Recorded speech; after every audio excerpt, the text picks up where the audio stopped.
everybody. So I'm making this video because I just wanted to give everybody an update on things going on with me. I have some friends who made these update videos. One of my friends, she immigrated to Portugal and she made a video like this, and I thought that it would be a really good idea to do something similar because I don't really tell people a lot about what's going on with me very clearly on Facebook or even in person because things are always changing. So as some of you may know, I moved to Chiang Mai, Thailand.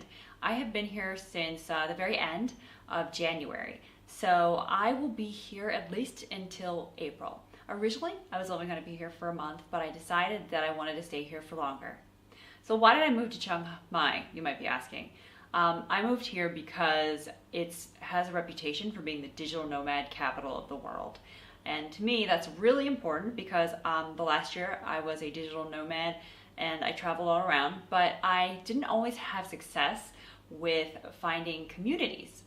For example, when I was in Italy, I spent really most of that month by myself. And while it was great, I knew that it wasn't sustainable. So Chiang Mai there are a lot of other people who are like me living here, who are working remotely, and also who are continuing, who want to design their life to be different, who want to retire early, and who are looking at different ways to make money online. The other reason I wanted to move here, and I'm going to be honest with you, is that I have been single probably for about a year and a half now, and I really have had trouble meeting guys who had a lifestyle similar to mine because they are not going to be staying in the same place. So I heard that Chiang Mai was also a really good place to meet people, both for friendship and for romantic reasons. So that's another reason that I'm here. Okay, so now I'm just going to recap the last month of February, and I hope to do this every month. So I moved here. I found an apartment pretty easily because I had done a lot of previous research. I even made a Google map with all of the apartment buildings on it and just went to each one of them.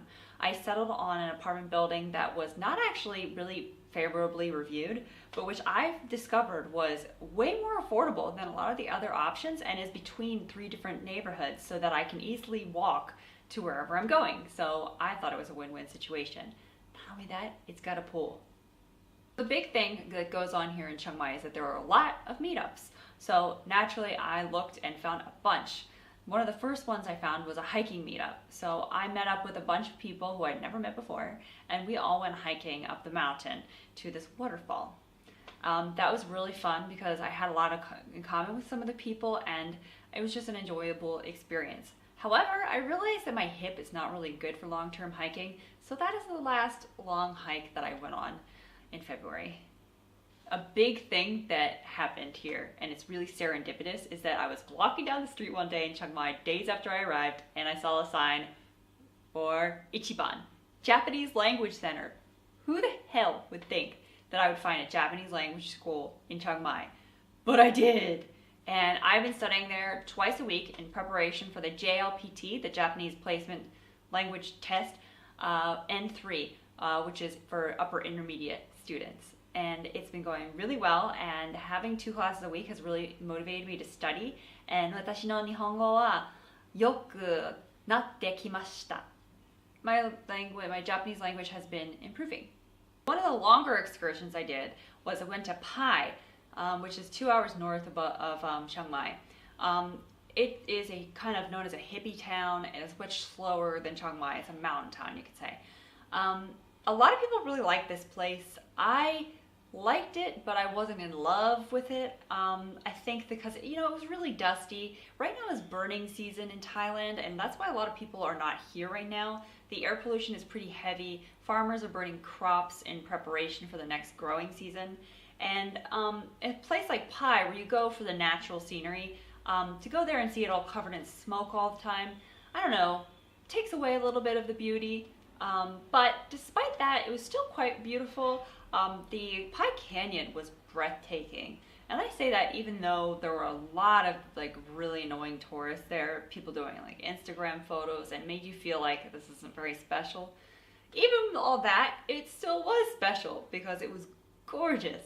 And then the other thing about Pai that was really great was that I got to ride a motorbike for the first time. The first time I did this, I got in an accident back in Koh Lanta, so I didn't really want to do it again. And when I say I got into an accident, I like got on it and drove into a table. So it didn't really, nobody got hurt except me. But yeah, not even the table. The table was okay. But this time, no accidents. It was really fun. We drove up like about half an hour to these hot springs, and I just remember seeing all the jungle landscape by my side and just like zooming up the hill with this bike. I was convinced that this was the very definition of heaven. I highly recommend you give this a try if you come to Pai, and that's pretty much what a lot of people do. The hot springs were located in a forest and were quite beautiful. I really enjoyed my time there. I also put mud on my face and had a mask, and my skin was noticeably prettier afterwards. A big highlight of my trip so far has been that I went with a bunch of my friends from my vegan restaurant meetup group to take a cooking class at Morning Glory vegan restaurant, and we got there pretty early in the morning, and we were there for a half day, and we made so many dishes. We discovered via our instructor that a lot of Thai dishes have like the same ingredients and maybe one or two different variations. These variations make the flavor super different, but when cooking, it's actually pretty simple. So we made a variety of curries, rice dishes, and noodle dishes. We also made dessert and this wonderful spicy sauce that we all loved and wanted to put on everything. Another touristy thing I did was I went to the elephant sanctuary, the Miriam sanctuary. My friend Sabrina was really kind, and she researched the whole thing, like which elephant sanctuaries are actually ethical, because there's a lot of ones that are not actually ethical and then say they are. We did not ride the elephants. We just simply took a walk with them, and then we bathed them in the mud. And then we went swimming with the elephants, and I all of a sudden realized that the elephants were pooping in the water. And I was like, this is great and a very unique, once in a lifetime experience. But do I want to swim in elephant poop? I don't think that's a good idea. So I got out of the water and immediately ran to the shower, like with such ferocity. I've never ran to a shower like that quick before. My favorite excursion that I went on was when my friend Stefan drove me to the Sticky Falls. I think this place is so beautiful. It is a waterfall, but it goes over these rocks that look like big balls. It's like they look like balloons. I don't know how else to say it. You can see the video. And I was thinking that I couldn't do it because of my hip problems, but Stefan convinced me that I could, and I discovered the rocks were not slippery and I was fine. And you would just get up to one part of the waterfall. There were layers. You climbed up and then you got to this one section, and I looked out and I just saw like this vast jungle, and it was so beautiful. And the water was warm, and it just felt like a really special experience. I really recommend that you check the Sticky Falls out if you're watching this video and you have the option of visiting them. Besides all these really great things that I've mentioned, I will say that my anxiety level has gone up a bit. I spend a lot of time in the year living in Pennsylvania, which is pretty laid back, and many of the European cities that I visited were also really slow. And although I got a little anxious in those places, especially like in Italy, where I was getting anxious by how slow other people were. Asia is different, and living in a city is different than just visiting a city. And I have noticed that my anxiety level is a little higher. And the bad thing about that is, my sleep maybe isn't a little bit less good. The positive thing about that is that I am really motivated in ways that I wasn't before. Which brings me to my next update, which is that I've learned so much about different career options for myself here. I've decided to really commit to getting back into film and video. And I am actually interested in developing courses.